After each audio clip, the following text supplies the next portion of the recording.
Welcome to Mixed Combat Radio. It is Matt Hunter and my road dog, my trainer, my main man, Santiago. How you doing, brother? I'm doing good. Just here at home, doing this episode today with you while playing a game of EA Sports UFC 2. That is the most casual thing to say. I love it. And if you are new to the show, Santiago is more of a hardcore boxing fan. He is definitely a casual MMA fan. But this show is going to be exclusively MMA topic because I've just been neglecting that for you guys, the fans, the listeners. So I need to bring a whole long show about basically a ton of topics. We have to review UFC 208, Holm versus Germaine to Randamie, and the outcome of that fight and all the controversy surrounding the event and the main event. And plus we have to preview UFC in Halifax, fight night. Oh, what is it? Like 105? Hold on. Yes, 105. Derek Lewis versus Travis Brown. Interesting main event. But that's on Sunday. And on Saturday, we have the return of the greatest heavyweight in MMA history, Fedor Emelianenko versus Matt Mitrione. Actually, a really good card from Bellator. I don't know if it's going to play out in live TV as an exciting card because we know that sometimes that may not happen. But it's a star-studded card for Bellator. Obviously, the return of Fedor Emelianenko in U.S. soil is massive news, especially since his sabbatical basically overseas since his run in Strikeforce. And like I said, Fedor, greatest of all time, arguably. I don't see it that way, but definitely the greatest heavyweight of all time. Santiago, have you heard of Fedor Emelianenko, by the way? Because he's spent most of his time overseas. I don't know how much you've seen of him or heard of him. Not seen, but I am familiar with the name. I'm actually one of the few people among my friends who can pronounce his last name correctly, Emelianenko. And that's probably just because you follow boxing and are used to like Russian names and stuff like that. I'm the only one who knows how to say Advantil Kertitze correctly. True. But before we get to this weekend's card, we're going to definitely review UFC 208 because you saw it with me, Santiago, even though you were, of course, drunk again, as you are. Shit-faced. Yeah, as you are often at fight events or fight parties. And I'm sorry for all the callers if he does not remember everything, but we don't need him to remember anything. He's the casual. He brings that perspective to that event. Santiago, were you enjoying the card? Because just to let you know, on Twitter, on social media, there was a lot of backlash against the card for being a very boring card. Oh. Well, me personally, I consider myself a student of the fight game, and to me the fight game encompasses any kind of fighting. So while I am primarily a hardcore boxing fan, I am not above enjoying a good fight, whether it's martial arts, MMA, and all that good stuff. And yeah, for all intents and purposes, I personally enjoyed the fight. And like just to put people in perspective about why I'm saying this, I'm one of the few people who feel he got his money's worth with the Mayweather-Pacquiao event that took place. So go by that barometer. So with that being said, I personally enjoyed the event. It was fun. I was looking forward to it, especially because Holm, a boxer who transitioned into the UFC, won a world champion, became the first two-sport champion, male or female, and all that good stuff. And, I was looking forward to it. I was enjoying the cards and everything that was taking place, UFC Fight Pass, the preliminary events, and everything.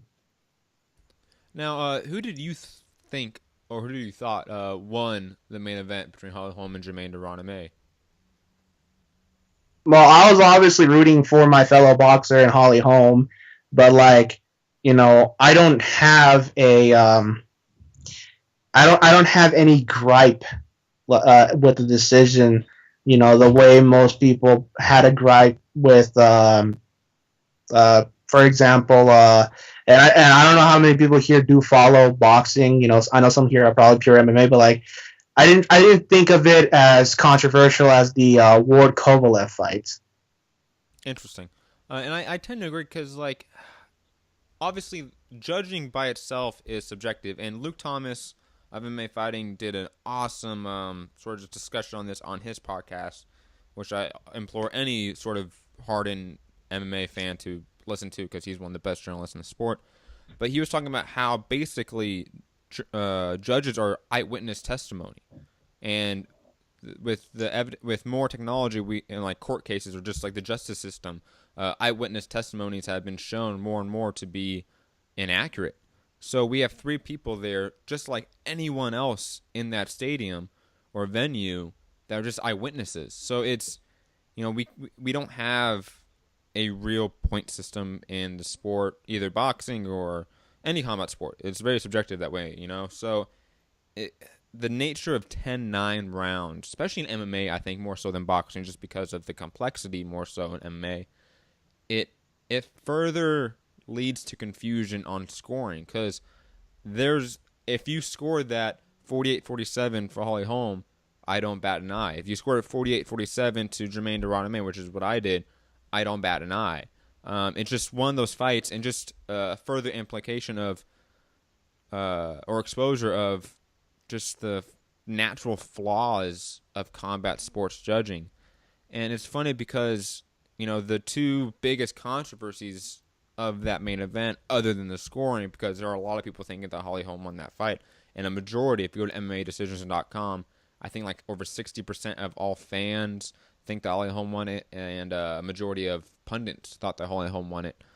But the 2 things that if you credit Germaine de Randamie for, which was the 2 occasions where she threw punches and connected with punches after the bell, that if you don't count that, you give it to Holly Holm. If you do count it, you give it to Germaine de Randamie, and that becomes a nature of, do you take points away? And I don't know how much you were paying attention when that fight was on, because that was the main event, obviously. So you were already shit-faced at that point. But do you remember? I was hammered. Do you remember those 2 occasions where she threw shots after the bell? Oh yeah, I will not deny that I was hammered as hell last night. Like, I woke. I barely remember that night, but like I do remember paying bits and pieces attention to the key moments of the fight, because, like I said, I wanted to support Holly Holm, and I do remember those moments where, like, Santiago, in my opinion, do you think it was yes? Do you think it was illegal? Do you think a point should have been taken away at any point of either the first occasion or the second occasion? Do you think a point should have been taken? If we're gonna go by, they were after the bell shots, right? First occasion, warning. Second occasion, either a hard warning or you take away a points. That's how I've always seen it when it comes to after punch bells. Now, and you can continue if you want. Yeah, and the thing too is that it's always going to be at the discretion of the referee too, because like judges, referees see things a certain way. They like certain things or don't like certain things. And there's 2 lines of thinking if you go along that way. It's that obviously for some reason, and you can chalk it up to a lot of different things, in my opinion. The ref did not separate them at the time of the bell. Therefore, you cannot say that they are illegal, because the end of the round is when the ref separates them, not when the bell is. And if you actually ask refs about the 10-second clap before the round ends, that's actually a clue to the ref to get himself into position to stop the fight at the end of the round. That's not for the fighters. So because the state athletic commissions, the sanctioning bodies, whoever creates the ruling, they understand that these fighters are in a fight. They're not going to necessarily be paying attention to a bell. They're worried about fighting and defending themselves. And it's incumbent on all fighters to protect themselves at all times through the fight, regardless of if the bell's there, or similar to like Mayweather, Victor Ortiz. It's always incumbent on the fighter to protect himself and to fight.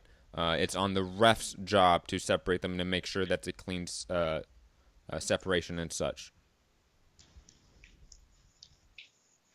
And at the end of the day, that's the bottom line, cardinal rule in any combat sport. Protect yourself at all times. You know, the referee job is to watch out for what the fighters do, but it's at the end of the day, it falls on you to basically be doing your job.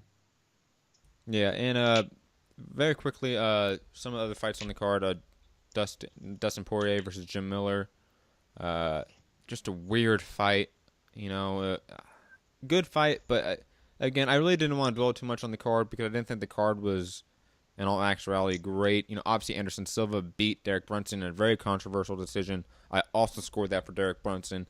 And again, we can go ad nauseum into the scoring of MMA and the scoring of combat sports and how it's subjective, because that's another example of how, like, I think most of us there thought Derek Brunson beat Anderson Silva, and not Anderson Silva winning, and then Anderson Silva won, and he gave this like big crying speech afterwards. I don't know, like it was a card that wasn't great, did not live up to the low expectations that even had, and I think it's time just to move on to the fights coming up this weekend. Would you agree? Yeah, why not? I mean, the event's already been passed. People have already given their opinions, what they think about the whole thing altogether. At this point, the only thing there is to talk about really are the fights that are coming up. Yes. Now we're gonna start from the bottom of the relevant fights on Bellator, because we're not gonna talk about all the prelims because there's no point. Those guys that are 4-5, 1-1, 0-1 on the card, so we're not gonna talk about those guys. Josh Koscheck, a mainstay in the UFC for a very long time, obviously was on the first The Ultimate Fighter reality TV show. Bobby Southworth, Forrest Griffin, Stephen Bonner, Chris Lieben, bunch of legends in the sport in a way were on that season one, and so was Josh Koscheck. You know, obviously is he a one-time welterweight title challenger against George St. Pierre? Had his eye socket basically broken in by that jab. And now he's in Bellator. It's taken some time for him to actually get a fight in Bellator. And he's fighting Mauricio Alonso. I'll be honest, I haven't really seen Mauricio Alonso. And Josh Koscheck is completely over the hill.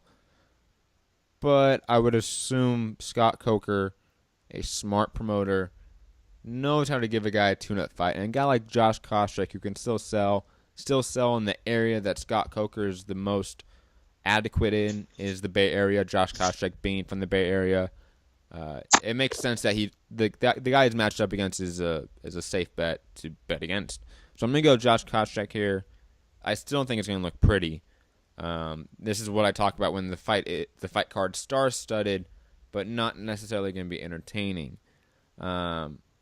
Santiago, have you heard of Josh Koscheck by the way, or by chance? Nah, I have not heard the name. Like the only names I have heard on this card are Czech Congo, Matt Mitrione, and Fedor Emelianenko. But that's only in name too, so You said something Josh for Thompson, everyone. right? Is that what you said? No, Josh Kosh. Oh, That's what you're talking about, right? no. Who do you say that you know? I didn't hear the third person. Oh, Czech Congo, Matt Oh, Mitrione, and Fedor Emelianenko. okay, got you. Next fight is Czech Congo versus Ollie Thompson. Ollie Thompson's famously a power lifter from the UK. Had a brief stint in the UFC, being a punching bag basically. And you have Czech Congo, who is notorious for basically hitting people in the nuts and having decision fights, even though having a decorated kickboxing background. Very interesting career for Czech Congo. He's probably going to win this fight in a Czech Congo-like fight. The over and under on nut shots by Czech Congo on Ollie Thompson is probably like over and under at 2. This is the type of fight this is probably going to be. But you never know, because Czech Congo has had occasions where he's knocked out people, like the fight against Pat Barry, which was arguably the greatest one-round fight I've ever seen, the greatest comeback I've ever seen, because Czech Congo was pretty much out cold, got back up and knocked out Pat Barry. Amazing fight. If you haven't seen it, go check it out. It's probably on YouTube. Santiago, I assume you're picking Czech Congo in this fight because you know him.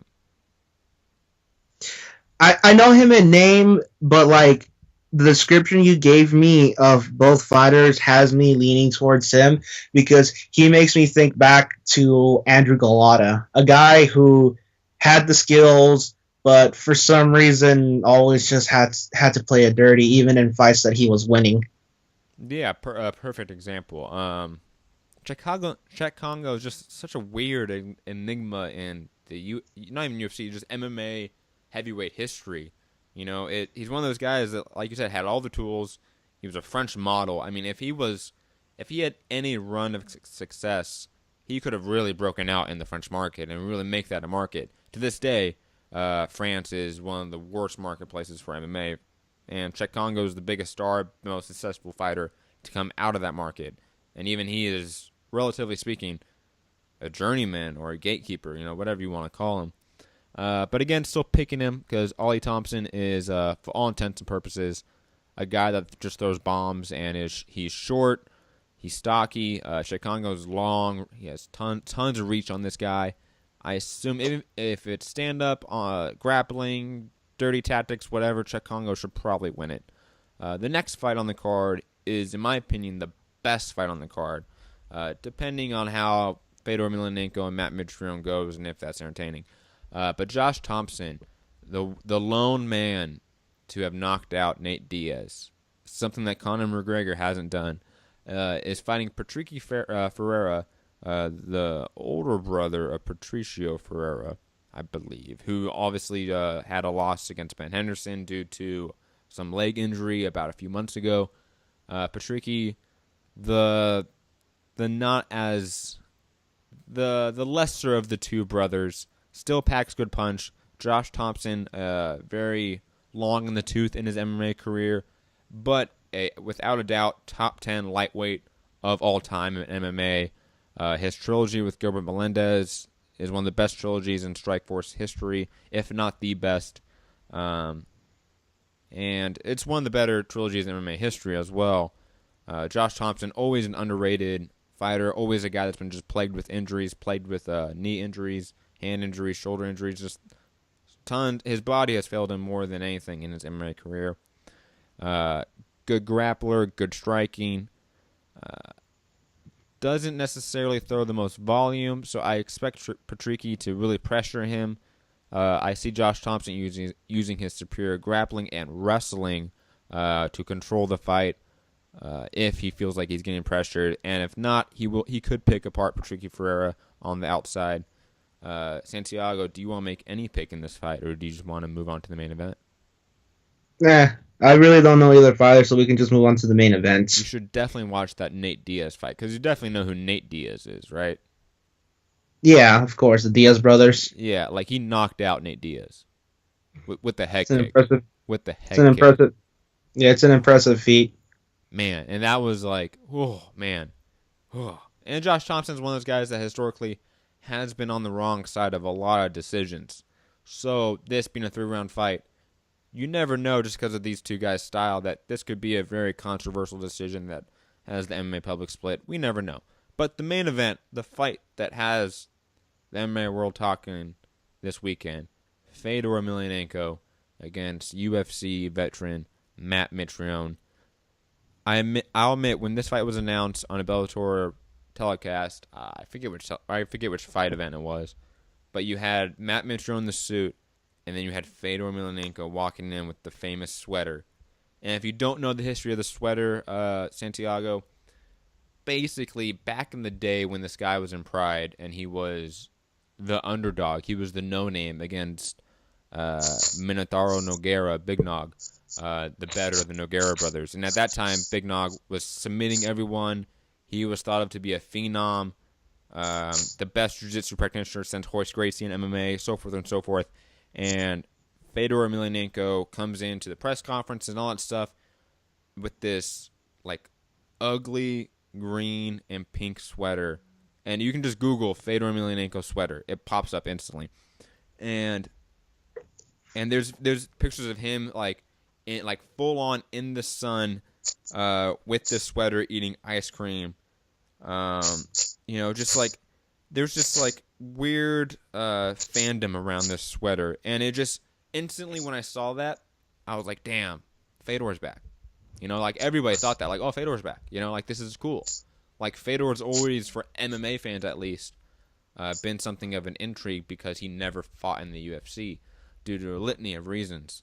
And then you have Matt Mitrione, who was sort of a gatekeeper in the UFC. One of those guys that had a lot of good tools, but just has obviously some flaws, like his chin. Not necessarily his chin, but just he can get rocked. He's a little bit wild. His grappling's not great. And Fedor Emelianenko, as I digress to what that big fight against Big Nog that propelled him to what he was, he grappled with Big Nog, the submission specialist. And Fedor, who practitioner of Sambo champion in Russia, stayed in Big Nog's guard and rained down hellish ground and pound. And there's stories of people ringside, like reporters, that they will talk about this to this day, that the sounds of those punches hitting Big Nog to this day are still the hardest punches they've ever heard in their life. And Big Nog took it for the entire fight for the decision, also furthering Big Nog's legacy of being a durable guy and propelling Fedor Emelianenko to the stardom that he is, especially in Japan. But this fight's interesting. Fedor, one of those guys that he is obviously old. He fought Fabio Maldonado and Ryzen in his last fight, and he got beat the fuck up by Fabio Maldonado, a historic light heavyweight, not a heavyweight. Fedor Emelianenko obviously had the losing spree in Strikeforce that sent him back to Japan, where he's collected some cherry-picking wins and tune-ups, which was Fabricio Verdum, Antonio Bigfoot Silva, and Dan Henderson. All greats, not to discredit Fedor, but he hasn't been the same. Matt Mitrione, a freestyle sort of striker. I can see him picking apart Fedor and knocking him out. And I'm going to pick Matt Mitrione in this fight. And only because I think if Fedor Emelianenko can get touched up bad by his historic light heavyweight, even though that light heavyweight has underrated boxing skills, a big, long, rangy heavyweight that has the power of Matt Mitrione is really going to hurt Fedor Emelianenko. Now, Fedor's been the guy that always has eaten up guys like Matt Mitrione.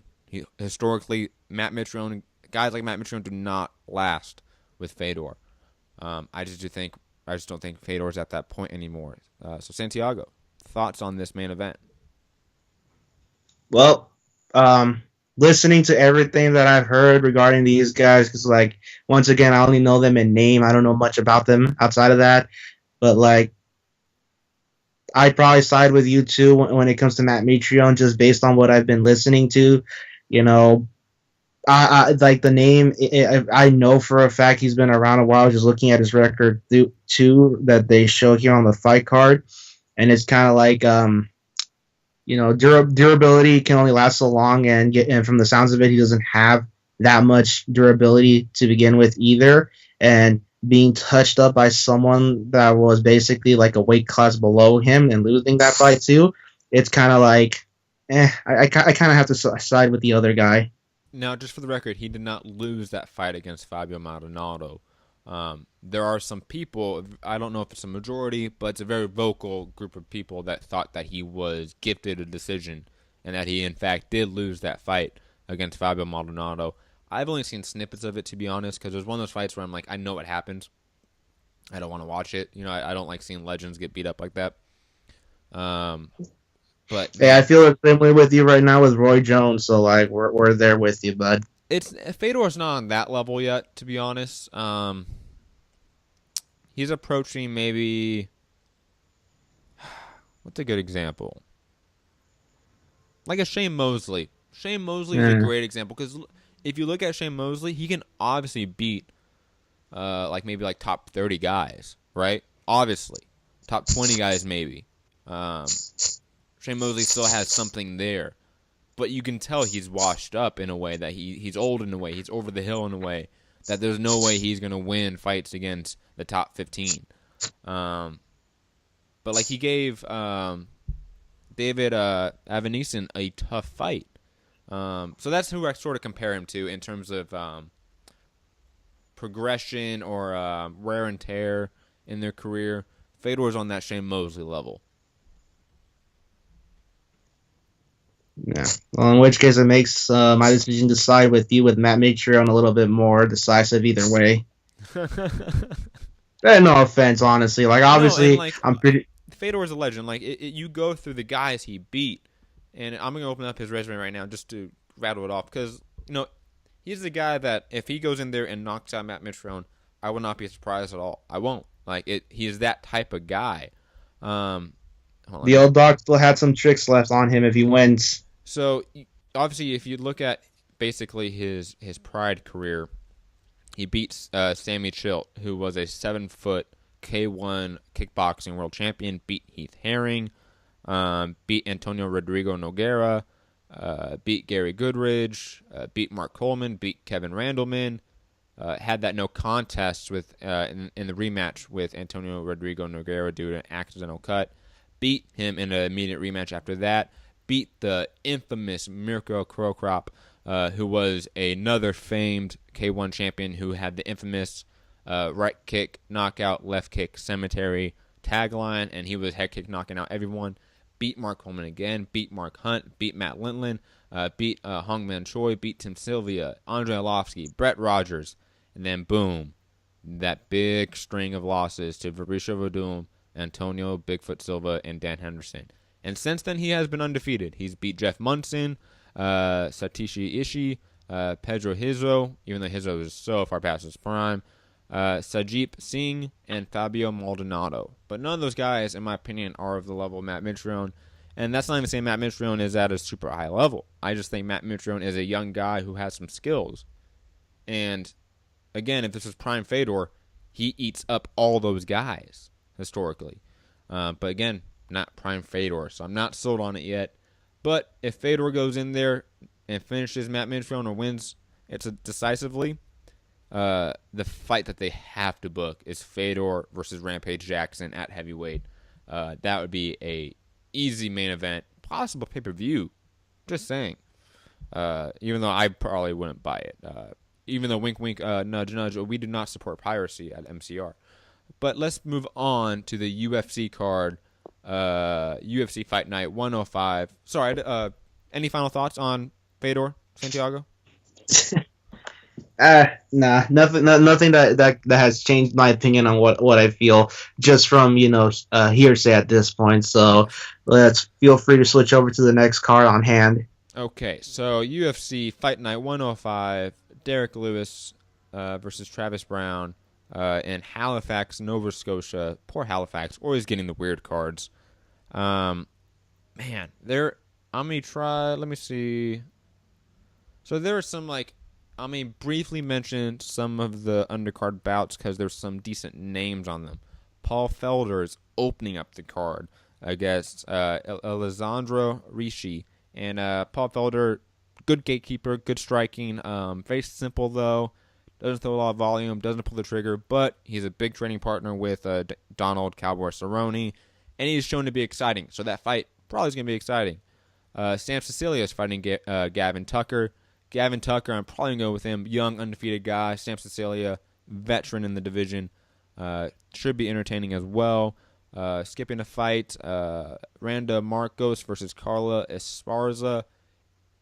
Even though it's the fourth fight on after the beginning of the card, it's arguably one of the best fights on the card just from a pure divisional ranking standpoint.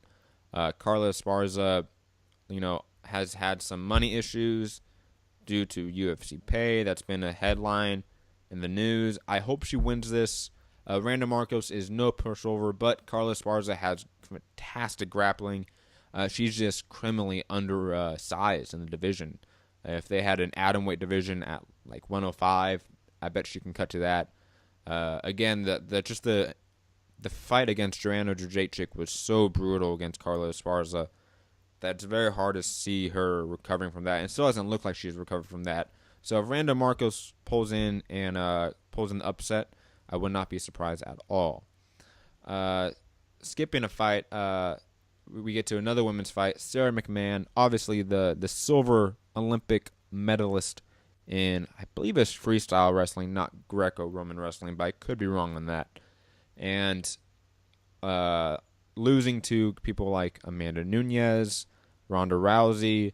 Sarah McMahon is a top 10, top 15 fighter at bantamweight. Obviously, highly credentialed and has a massive pedigree in amateur wrestling. I favor her in this fight against the relatively unexperienced Gina Mazzani, 4-0. I haven't really seen her. I'm going to go with Sarah McMahon. She's more credentialed. She's probably going to win just from the grappling standpoint. Next fight on the card is Nordine Taleb, a guy that's sort of just been around for a long time, finally getting a string together. Looks like he's in finally good shape with now that he's not dealing with injuries as much, against the always exciting Santiago Ponzinibbio. I'm going to go with Santiago Ponzinibbio because he always finds a way to win somehow. Exciting, good power, good grappling, defensively flawed at times. Nordine Taleb, a little more fundamental at times, but I'm going to go with Santiago Ponzinibbio because he's the younger, more hungry fighter in that matchup. Thiago Santos versus Jack Marshman. I'm going to go with Thiago Santos, still a highly touted prospect. The next fight on the card is Elias Theodora, the Spartan, who's also now a very promising model, who has a very promising model career. Known for his hair, by the way, Santiago. Definitely look up some pictures. The guy has a mane. Just saying. He's fighting Cesar Ferreira, the famed, and I'm using air quotes there, famed pupil of Vitor Belfort. And Cesar Ferreira is probably going to get knocked the fuck out in this fight. Elias Theodora, good striking, good grappling. One of those guys that he's just good at everything, not great at any one thing. And Cesar Ferreira has a historically awful chin and awful recovery ability. He's one of those guys that they kind of just put on, I think, as a favor to Vitor. I'm not certain of that. That's what I've heard. I'm gonna go with Elias Theodora though. And the next fight on the card is a fight that I assume you know something about these two guys. I assume you haven't heard. Johnny Hendricks, Hector Lombard. Yeah, these are guys that I've basically discovered through the UFC game itself. I have my character fighting in that weight class. Because I assume like maybe you've heard of Elias Theodora because like Cesar Ferreira because those guys are actually in the video game. Like Sarah McMahon is in the video game.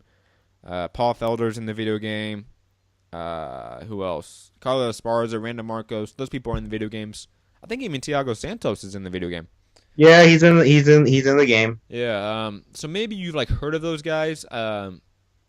I assume though you probably don't want to pick those fights. I could be wrong though. Are there any of those undercard bouts that you want to make picks on?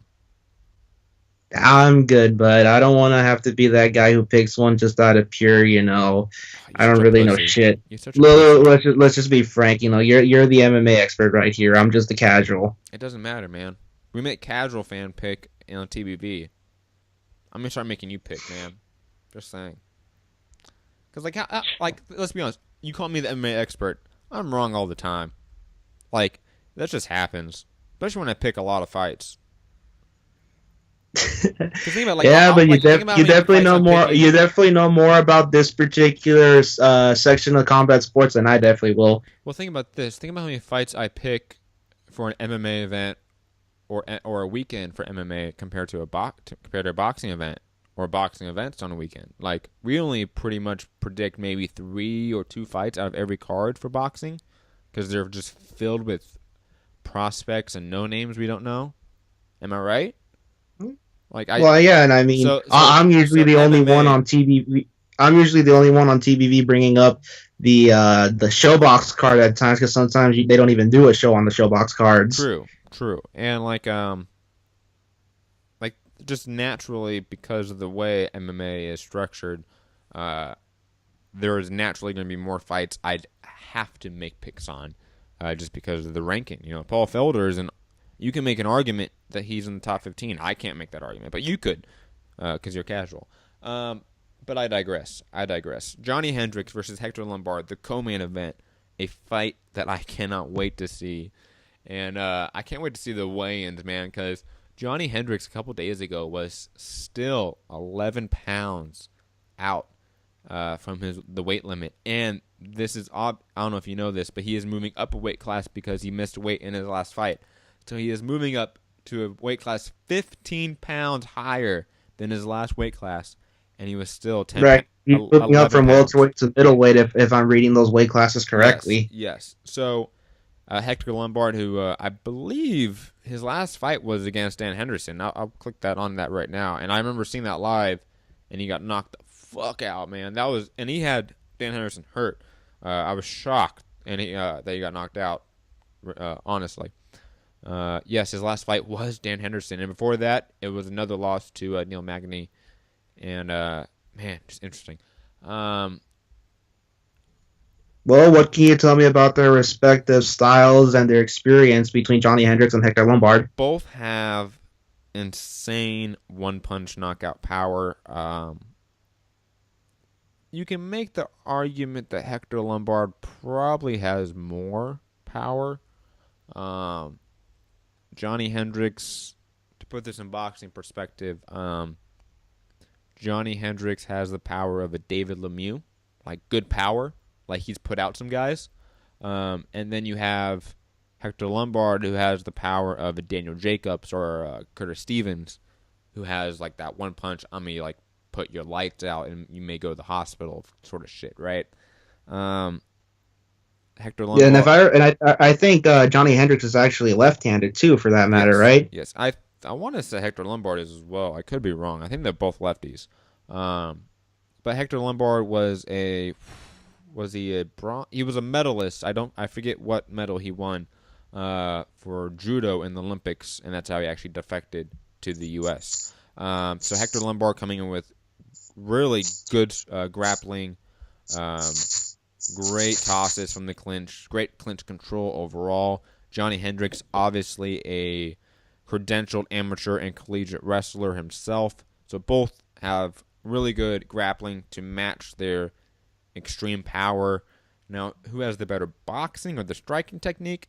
That's kind of hard to tell, just because I think neither of them have anything great. I think Johnny Hendricks has very little head movement. And poor footwork.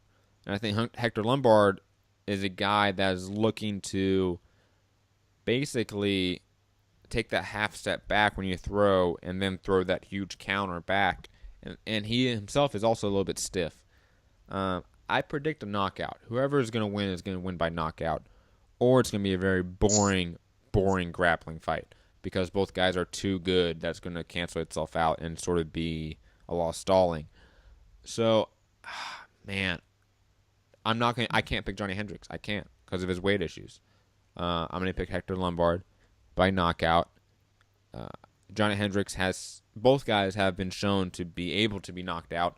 Neither guy seems to have a chin that they were known for previously. So I'm going to Hector Lombard slightly. It is a close fight, though. If you pick Johnny Hendricks, Santiago, I will not bat an eye at you because Johnny Hendricks is legitimately a good fighter. I cannot personally trust him at this point to come in 100% shape. But yeah, he's like a Frankie Gomez at this point too. When he came in like overweight after moving up the contracted weight from 141 to 147 for his fight against Humberto Soto. So, I don't blame you for having to pick Hector Lombard based on that assumption in and of itself. So weight will forever be an issue that fighters will have to contest with, whether they're the bigger or smaller guy. Obviously, I have nothing to say to this, but at this point, I think we have now the main event. Of this. You play the EA UFC. You know something about their styles or what they can do. Come on. You've seen something of them. You've seen a highlight reel or something. Well, you want. I have faced off against both guys with my character. If I were to make a pick, though, like being frank, I still would have to pick Hector Lombard just based on size, and honestly, he's given me the better fights. Not that they're easier, but like they're more competitive. Interesting. I like how we're using EA UFC to determine fights. Love it. Um, but again, Now on to the main event. but again, just to reiterate, if Johnny Hendricks goes out there and wins, I'm not surprised. He has the power to do that. He has the grappling to do that. It's going to be a really good co-main event, in my opinion. Especially if Johnny Hendricks can get his fucking weight together. It's pissing me off, man. But anyways, digressing. Let's go to the main event. Derek Lewis versus Travis Brown. Travis Brown, by the way, not having his head trainer, Edmond Taverdian, corner him, I think due to some potential issues with him coming to Canada, because Edmond Taverdian has some legal issues. But I digress. Always a doozy. And Edmond Taverdian, if you don't know, is the head coach also to Ronda Rousey. So I think that's enough said about his skills and basically. credentials as a coach. But Travis Brown is having Ray Zeffo, and I forget who else being in his corner, just to give the listeners and callers, and not callers, we don't have callers, but the listeners that information. But this fight's interesting. Travis Brown, at one point, was the prospect in the heavyweight division. He was, and I, like most people, thought that he was the new age heavyweight. He was going to go in there and beat a lot of people, potentially be a champion and have a long reign because he was tall, lanky, had good striking, had good grappling, has a great chin, is a very durable fighter. Even though he has been finished before, he is a very durable fighter. That's just the heavyweight division, especially in MMA. So Travis Brown, to me, is one of those guys that has just disappointed me. Not like I'm upset at him, but just like, man, he could have been something. Like, Travis Brown really had a lot of tools to be a potential great in the heavyweight division. And he just Would you compare him to Victor Ortiz? Yeah, I can see it. Yeah. Because Victor Ortiz had a similar route himself. He was prospect of the year. He had two-fisted power, good looks, and everything, and then the mental game came into effect. And it's funny because with Travis Brown, I don't think it's necessarily a mental thing. I don't know what it is with Travis Brown. I don't know if he got to a point where he just maximized his potential and hit a plateau, because sometimes that happens. Some guys just cannot get better after they reach a certain point. Like, we have to be honest about it. I think maybe he did peak and guys just figured him out. But then again, it's the heavyweight division. Like, the heavyweight division is not a division that's really evolved to compete with other divisions relative to game planning and strategy and techniques and evolution of those. The heavyweight division's always been a few years back from the other divisions. So it's a weird thing, man. Like, it's one of those things that I've heard a lot of pundits, a lot of smart people, educated people on this sport talk about it and sort of come to the conclusion that we don't know what is the issue with Travis Brown. Maybe it's coaching, because he's been with Edmond Taverdian for a long time now. Obviously, he trains with him because he's dating Ronda Rousey. Like, let's just be frank about it. Let's just be honest about it. Like, that's the only reason he trains with that motherfucker. Because he used to train at Greg Jackson, and Greg Jackson and Mike Winkleman on their gym in Albuquerque, New Mexico, famously had guys like George St. Pierre, Carlos Condit, John Jones. The list goes on of just greats in MMA history.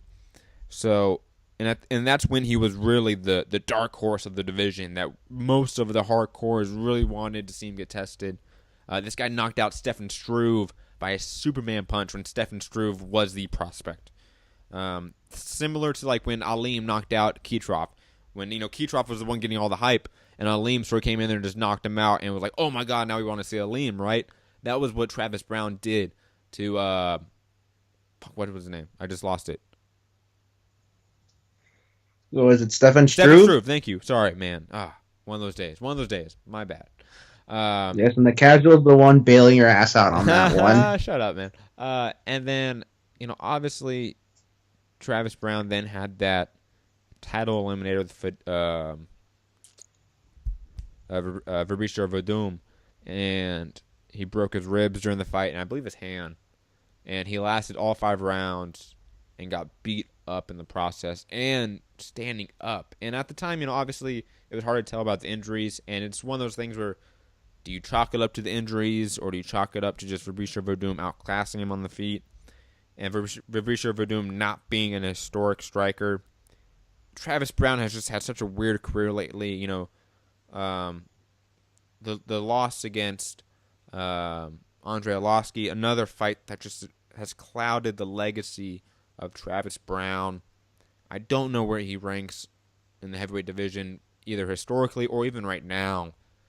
Derek Lewis, a guy that has insane one-punch knockout power. I would say the most power in the heavyweight division right now. I think Derek Lewis is probably going to knock out Travis Brown. But Travis Brown, if he comes out and wins and he looks impressive doing it, I'll be one of the first to get back on the Travis Brown hype train. To be honest, I will. I still think he has something there. I'll be honest. He's still one of the youngest guys in the top 10 and in the top 15 of the heavyweight division. And he's been around forever. Again, has he hit that wear and tear moment or crossroads in his career, or has he just peaked? And these are all questions I think Derek Lewis will answer.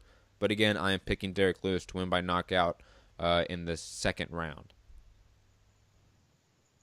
Bold prediction right there. From the sounds of it, too, it seems like Travis Brown it is tailor-made for a guy like Derek Lewis to basically bounce off of, because that's what it seems that Travis Brown is, someone that guys bounce off of, just the same way, Josecito bounced off Ortiz to get the fight with Canelo, or Maidana bounced off Ortiz and all that good stuff. But at the same time, from the sounds of it, too, it seems like if he gets this win, he breathes life into his career, yes? 100%. Especially if he does it impressively. If he does it impressively, then he definitely breathes a lot of life into his career. If it's a ho-hum decision sort of fight that's really ugly and really boring, I don't know if it does that much to him, to be honest. But if he wins impressively or even decisively, I would say that definitely helps him. So basically either a last hurrah or a breath of fresh air. Yeah, and again, Travis Brown's still one of the youngest guys in the top 15. He's still, even if he loses this fight, he's the underdog. So most people are expecting him to lose this fight. I think that I'm not going to say that Travis Brown will instantly get back in a title eliminator, but I think if Travis Brown wins this fight, he's just gonna. It brings a lot more matchups that seem more favorable to him, or at least look that way. But again, from a technical standpoint, Travis Brown, historically speaking, is a guy that likes to be on the back foot, use long, rangy kicks, long, straight punches, and he's one of those guys that historically backs himself into the cage a lot. And Derek Lewis is the guy that comes forward a lot. So I feel like Travis Brown's going to let Derek Lewis get in his face a lot, and that in and of itself is going to be an issue. It's just going to be a really tough fight for Travis Brown stylistically, in my opinion. Again, I was a huge fan of him at one point. Went back before I was a pundit and just a fan of the sport. Travis Brown was somebody I thought could give guys like the Junior Dos Santos, Brock Lesnar's, Frank Mir, Shane Carwin's, Cain Velasquez, all those guys. I thought he could give those guys trouble, and he never really got there, unfortunately. So, Santiago, thoughts on this fight? No, not much. Like I said before, the fight seems tailor made for Derek Lewis, but at the same time, you're not discounting Brown. So, really, to me, it's a pick 'em fight. But safe bet for me would be Derek Lewis. And especially since it's heavyweight MMA, it's always almost a pick 'em fight. These two guys have power. Travis Brown has power and more appendages. He could throw kicks. His kicking game is light years ahead of Derek Lewis's. That's just a fact. Derek Lewis is going to try to rush in and throw a hard shot, and I don't know if Travis Brown can just can keep that pressure off of him. I just don't know. Again, I think it's going to be an exciting fight. I think whoever wins is going to win by a finish, similar with the co-main event. And it's going to be interesting to juxtapose these two cards after, especially since this card is going to be on Sunday. The Bellator card is going to be on Saturday. All good fights, entertaining fights, intriguing bouts, a good weekend for a hardcore MMA fan, and even for a casual that's trying to learn more like you, Santiago. I do join you on these events every now and then. Hell, you even come over to the house for them. Okay, now we're going to get to two final headline news that came out today. Cris Cyborg. I assume you know who Cris Cyborg is, right, Santiago? Oh, easily.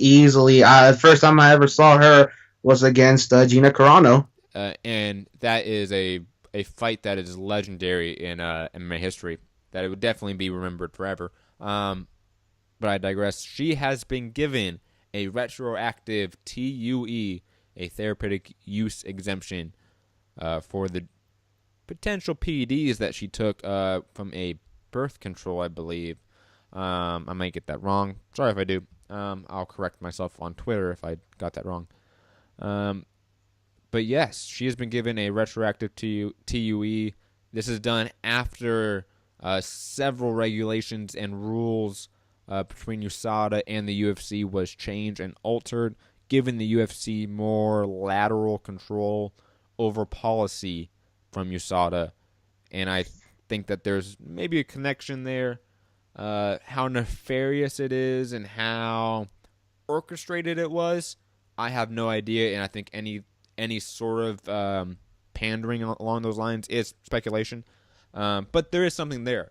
The fact that we have all these rules and regulations changed right before, and all these rules and regulations that were changed that actually led to the ruling that allowed Cris Cyborg to get the TUE. It's just interesting to say the least. We can have a whole nother show about that in and of itself, really, and the ramifications of it. How that cannot happen in the future, and how maybe that's in the long run a really awful precedent to set, that the UFC can just change rulings like that and allow certain fighters that they want back into the fold whenever. But yes, Cris Cyborg is coming back, regardless of what we think of that. Cris Cyborg is coming back. Obviously, she wants a title shot at the new UFC featherweight champion, Germaine de Randamie. And Germaine has seemingly not been so eager to take that fight against Cris Cyborg. I mean, who is? First off, thoughts. First off, Santiago, I want two questions for you. Thoughts on this retroactive TUE and maybe the precedent of it. Your thoughts on the whole rule changing happening beforehand that led to this TUE. Your thoughts on that, and the thoughts on Cris Cyborg against the likes of Germaine de Randamie for the UFC featherweight title. Well, obviously, from the sounds of it, it's a pass, and that is a terrible thing too, because it's not the same, but it's in a similar context when Mayweather changed the contract so he wouldn't have to wait at the originally contracted weight against Juan Manuel Marquez. So for them to be doing that for Cris Cyborg, you have to put an asterisk over that fight that she'll be having, because like you said, who is gonna be eager to fight her, knowing that she just got a pass for that? Obviously it's like for certain people it'll be a validation. It's like, oh well, she's obviously taking something. They just fucking gave her a pass and everything, and it's all like, what else? What are people supposed to think? And thoughts on the fight between Germaine de Randamie and Cris Cyborg?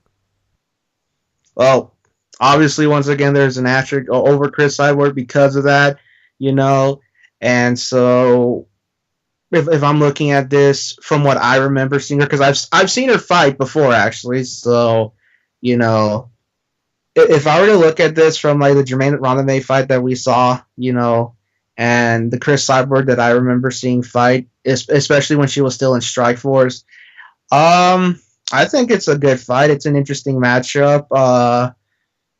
I would probably, the irony, favor Cris Cyborg. I would too, to be honest. I definitely agree that it's an intriguing matchup. I think Germaine Randamie she's really good in the clinch in terms of just control, but obviously Cris Cyborg is a beast in the clinch, bullies people in the clinch.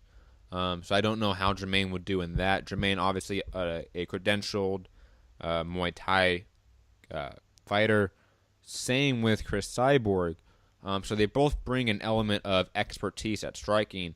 I think very different striking styles, just in how they implement their striking credentials into MMA. Cris Cyborg, way more of the bruiser, way more of the come forward fighter. Germaine, way more tactical with her shots. Likes to just sit at that range where she can throw kicks, throw hands, because she is so rangy and long. I think it's an intriguing fight, to say the least. I don't know if it's a better fight than a potential Holly Holm Cris Cyborg fight. It's one of those where it's like whatever your flavor is, at different strokes for different folks. But I'm actually probably more interested in the Germaine Randamie fight versus Cris Cyborg.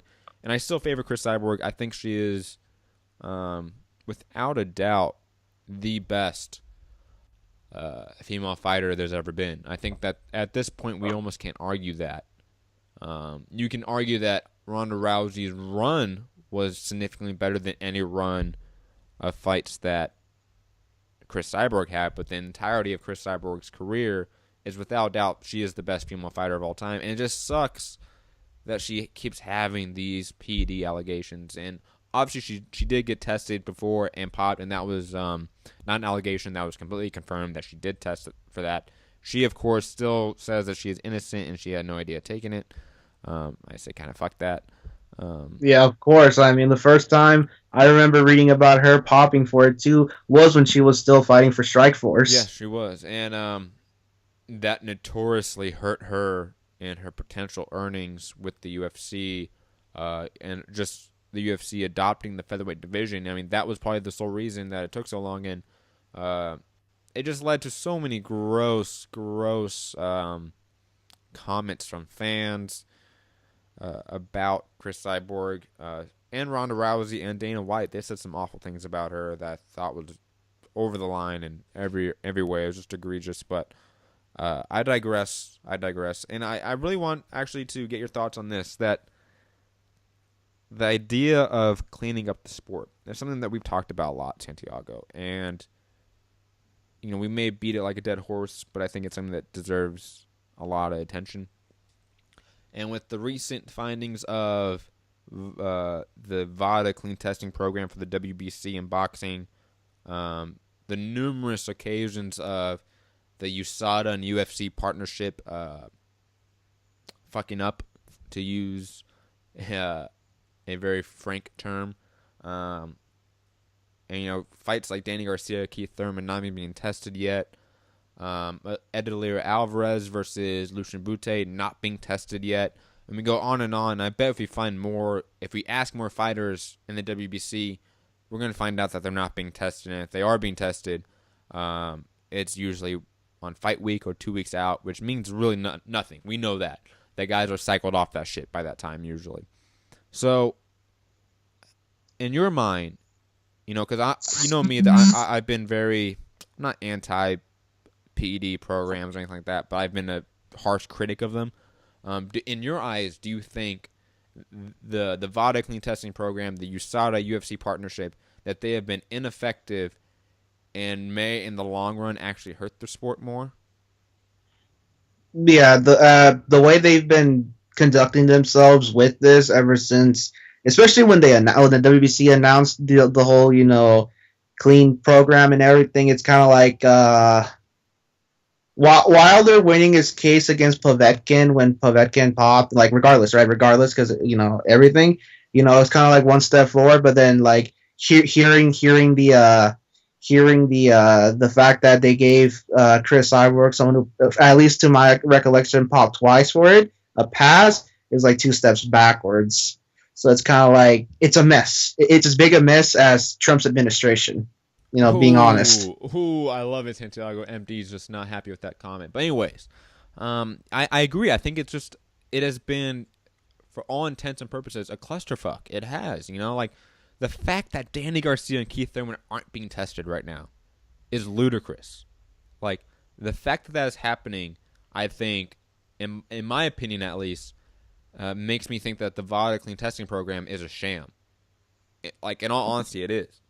And yes, for sure. And even the Wilder Povetkin case, which is massive. I'm kind of upset that we haven't really talked about it a lot on TBV, but we've had so many topics to talk about on TBV, so I'm not really upset, and we just sort of missed the boat on that. But I digress. I'm gonna bring it up right now. That is a precedent-setting case. The fact that when you, as a fighter A, take out the names, right? Fighter A is going to fight fighter B, or vice versa. It doesn't really matter.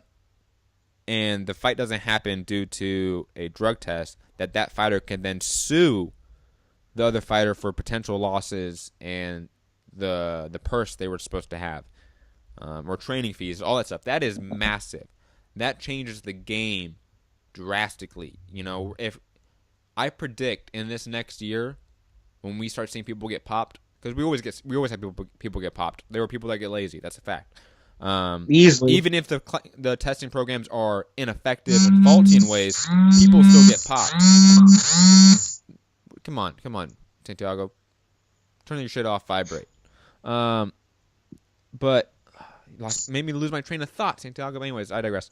The precedent setting where in a year's time you feel that the more fighters get popped, the more fighters will take the fighters that get popped to courts. 100%, and that in and of itself is massive. But this is one thing that no one is talking about, and I think it's journalistically negligent that no one has talked about this other aspect. And I'm still the only one, I feel like, talking about this in the boxing world. The fact that melatonin is the substance that we're talking about.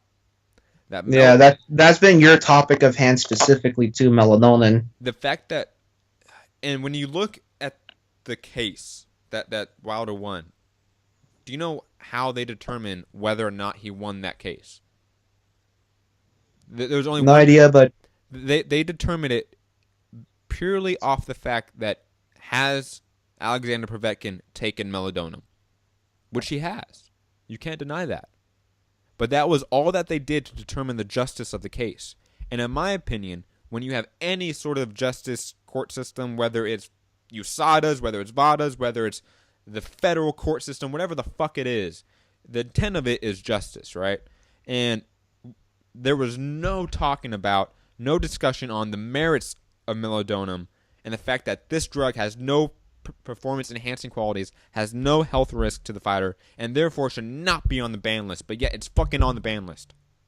And that's actually another topic I brought up for the first time we were talking about this too on the show, because I remember, if you remember, I told you about how there was an Olympic bobsledder who was popped for a drug he was taking to combat baldness. Yeah. And as a result of that, he lost his place in the rankings and all that good stuff. And it's kind of like certain drugs that are on there really have no place being on there. It's kind of like, what performance enhancing are you really getting? Like, the bobsledder fighting baldness, amazing. Apparently if he has more hair, he's apparently a better bobsledder.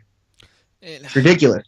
And it's just like, we have a massive witch hunt in combat sports for PD users. We do. It's there. You look in the live chats of any episode TBV does on Povetkin or anything like that, it's all these guys need to be banned for life, so forth and so forth. And you have guys like Deontay Wilder furthering that agenda. And I don't fault him for that. I don't. Because he's the fighter on the other side. I understand it. I understand the emotional response to guys testing positive for a PED, and I'm using air quotes there. But again, we have, in clearest day, we have the two biggest programs in combat sports history, in my opinion. Like, this isn't just right now. In history, we have never had programs like this in combat sports. The VADA clean testing program and USADA and UFC. And the fact that both of them have drastically failed in their mandate in cleaning up the sport and in seeking justice. Because in my opinion, that is part of their mandate. They may not think that, but that's what I think.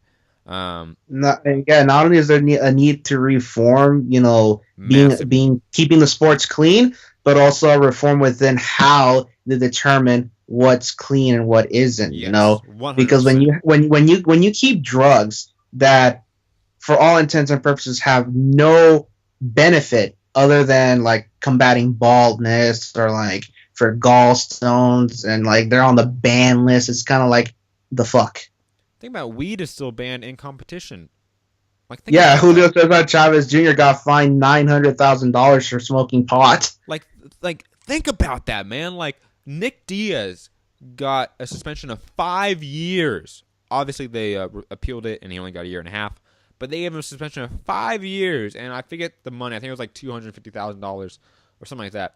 But a 5-year suspension for weed. Like, what the fuck, man? Like, and you give guys that test positive for, without a doubt, steroids. Like, without a doubt, this will make you stronger. This will make you faster. This will make you get more muscle. All this stuff, right?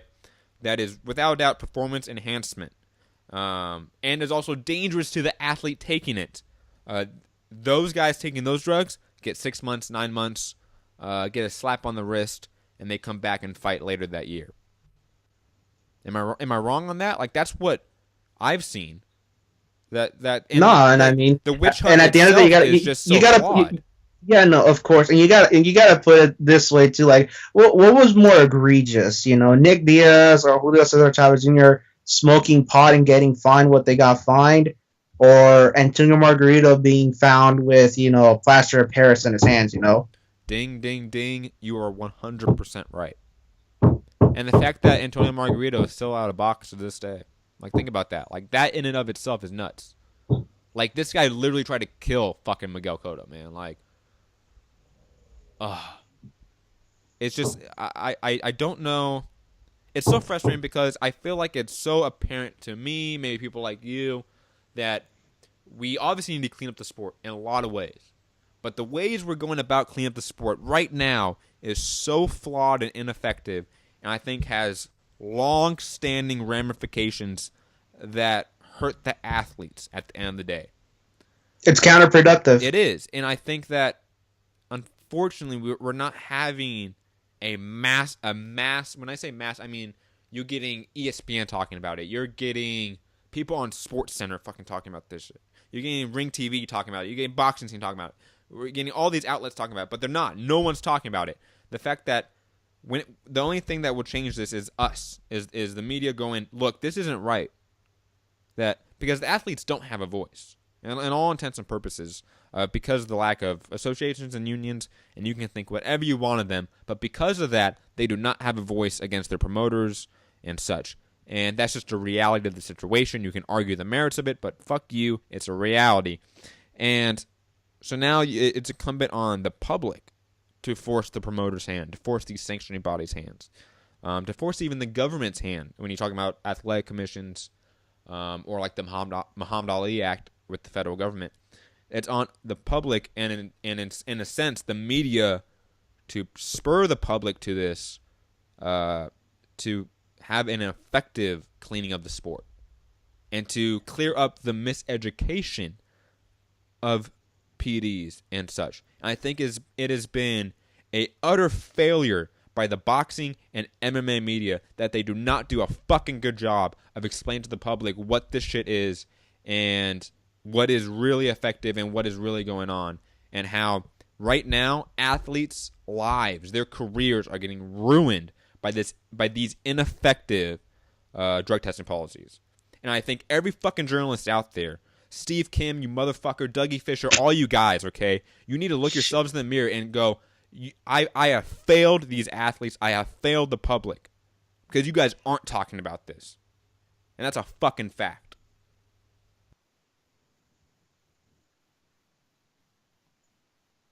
Yeah. So, anyways, any final thoughts, Santiago, on this?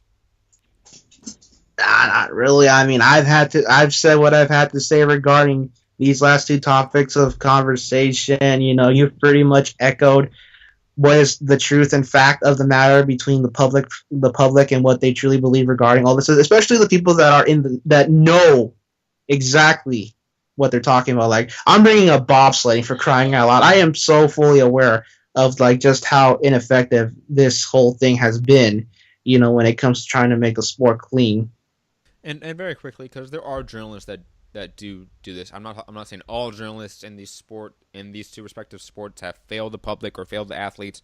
There are some like Luke Thomas, Ari Helwani, Chuck Mendahall, Mark Ramundi, Jordan Breen, and the list goes on and on of really good journalists in the sport, especially on the MMA side, that have done it. Paul Gift, John Nash, all those guys, Ian Kidd.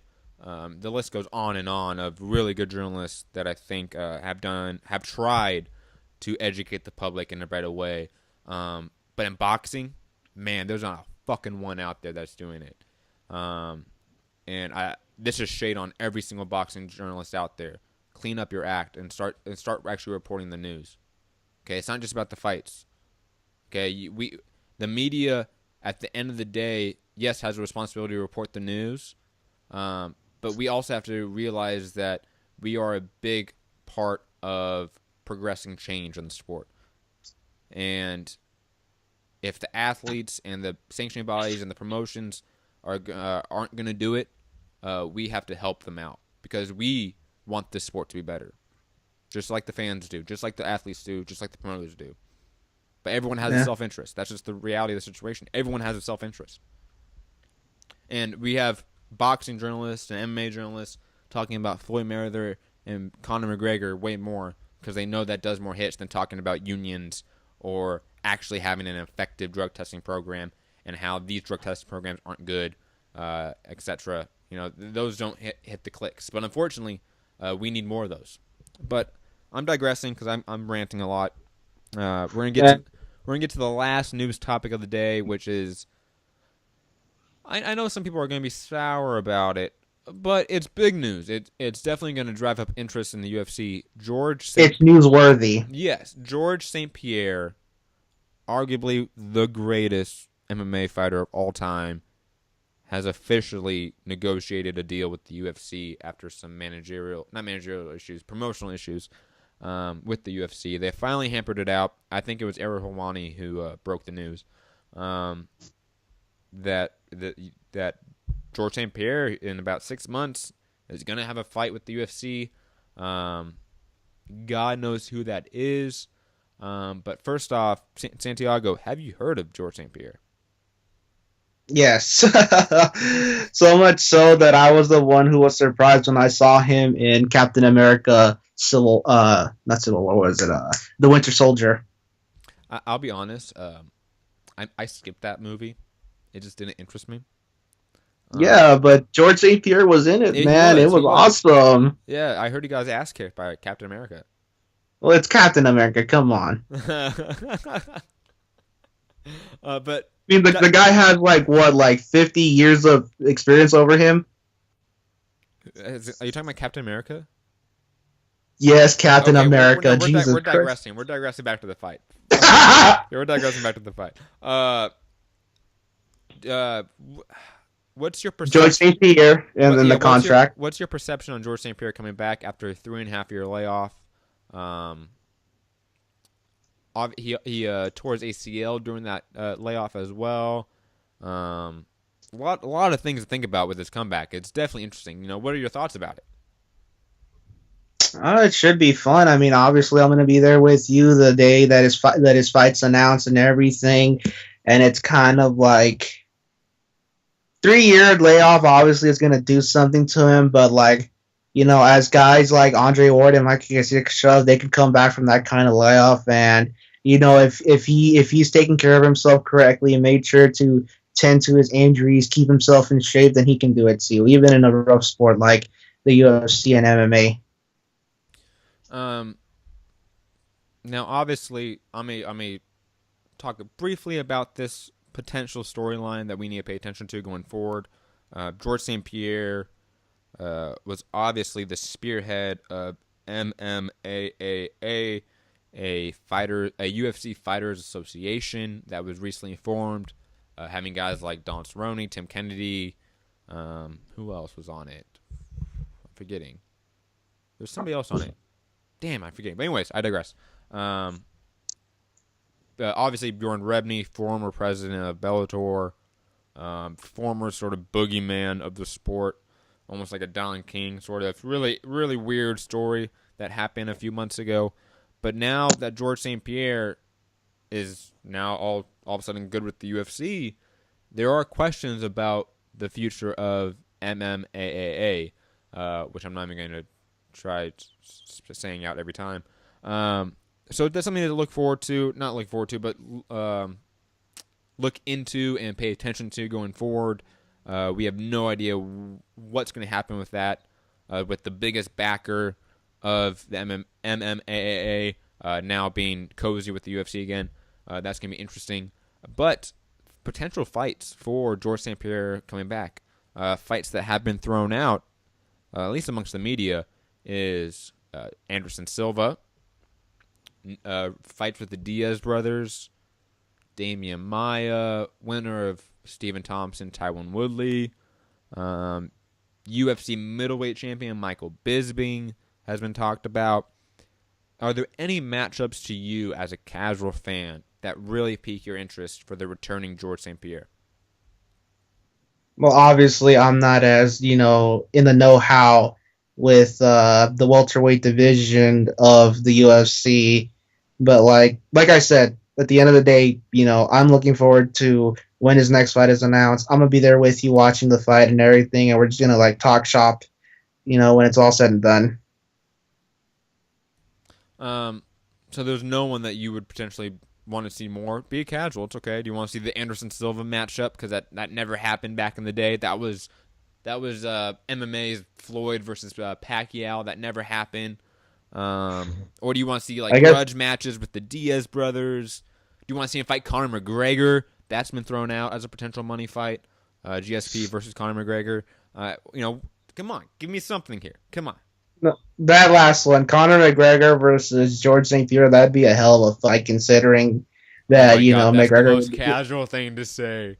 I love it. I mean, look, with all the Mayweather McGregor talk, McGregor and all that crap, it's kind of like I'd rather stay in the UFC at this point and be all honestly, I think that'd be a good fight, especially because McGregor is coming off wins over, one of the Diaz brothers and Eddie Alvarez. So it's kind of like, if he can keep the streak going, or does George St. Pierre basically make a statement? It's like, I'm back. Yeah, and it's interesting because obviously I think WME and ING, the owners of the UFC, might use the George St. Pierre fight as a ploy to keep Conor McGregor sort of in check, because they can probably offer him good money. Now, obviously, the Floyd Mayweather fight's just way more massive. That's a $100 million fight potentially for Conor McGregor, while George St. Pierre is more of a $35 million fight. Not to say that it's not a huge fight. I mean, $35 million is nothing to scoff at. But I don't know, man. Personally, I've always wanted to see George St. Pierre versus Anderson Silva. Both guys are past their prime. Obviously, both guys don't have it anymore. And that's why I think it's a little bit acceptable that they fight each other. It's a fight between two of the best of all time, in most people's opinion, unless you count John Jones in the mix, which a lot of people do nowadays. I don't know, man. I'll be honest, fights against a Tyron Woodley or Stephen Thompson for a UFC title doesn't interest me. For George St. Pierre, George St. Pierre fighting Michael Bisping does not interest me at all. I think that's a travesty to the idea of contendership and divisional rankings, that the fact that this guy, even though he's a legend in George St. Pierre, he's never fought at middleweight, and now he's going to come back after a 3.5-year layoff and fight the middleweight champion when he never wanted to fight the middleweight champion, when it was Anderson Silva. Yeah, fuck that. Not interested in that at all. Not interested in the Conor McGregor fight. I think that's just a gross mismatch from a grappling standpoint. I think George St. Pierre just takes him down a lot. He's bigger than him. Nate Diaz isn't a welterweight. He isn't. George St. Pierre, he's a welterweight. That'll be a big difference for Conor McGregor. But again, I think the Anderson Silva fight, maybe a Diaz brother matchup. I wouldn't mind like a Robbie Lawler fight now that Robbie Lawler seems to be on the way out. I'll be completely honest. There is something about a fighter retiring off a loss when he's a champion that always just seems poetic to me, and I hate when those fighters come back. And this is one of those occasions. Georges St. Pierre was taking a lot of punishment towards the end of his career. A lot of people thought he got beat up, and he lost that fight against Johnny Hendricks. Plus, he's had 2 knee surgeries. Man, it's one of those things where this could end up being very bad and very quickly bad. And it could just be a money grab at the end of the day. Even if that's not Georges St. Pierre's intention, that could just end up being what it is. But I have hope because Georges St. Pierre is one of my all-time favorite fighters. One of the greats. Definitely he's either the best or the second best. And again, he can go in there and fight anyone. He's Georges St. Pierre. I'm not going to be mad at him. If he goes in there and fights Michael Bisping like he's Georges St. Pierre, like, oh well, I'll live with it. But it's big news for the sport. Obviously, the UFC needs headliners, and there's not a lot of headliners like GSP in combat sports history. He kind of gives me that Ricky Hatton mystique when he came out of his 3.5-year retirement. Oh, dude, do not mention Ricky Hatton with the same breath, man. That gives me worries. You never know, man. Georges Pierre may have a secret cocaine addiction. We don't know. Oh man, hey, I'm just joking. Look at it this way. He like the comparison I make is like he could choose whoever. Like obviously, you know, and it was the same way with Hatton. You know, I'm looking at it from a fight perspective, not a personal perspective. No, 100%. Now, we're going to get out of here because we've done a good long show. This might be the longest show we've done in... No, it's not. I think the one with me and MD was longer. Shocker. But, Santiago, good talking to you, brother. I'm probably going to see you tomorrow, most likely, for the fights. Oh, I'm definitely going to see you tomorrow because we're working out tomorrow. Never mind. Now we're watching fights. It's going to be a good day. I totally forgot about working out, man. Man, I'm tired. Good to talk to you, brother. I'll see you tomorrow. Can't wait to discuss all these fights next week that are happening. Obviously, we have the Adrian Broner, Adrian Granados card, which we've talked about on TBV. And we have Bellator, what is it, like 130 something? Who gives a fuck? It's Bellator, Fedor Emelianenko versus Matt Mitrione, and UFC Fight Night 105, Travis Brown versus Derek Lewis, plus Cris Cyborg getting a retroactive TUE, plus Georges St. Pierre coming back from his hiatus. Man, it's a good time to be an MMA fan. It's a good time to be a combat sports fan. Santiago, it's been a good one. Any final thoughts? No, like always, keep supporting the show. You know, Matt will always give you, you know, the harsh reality of it for everyone who follows him, either for hate or for love. You're going to get a good show with him. Yep, and you can follow me at Mixed Combat News on Twitter, and obviously Mixed Combat Radio on Patreon, SoundCloud, iTunes, YouTube, etc. Peace.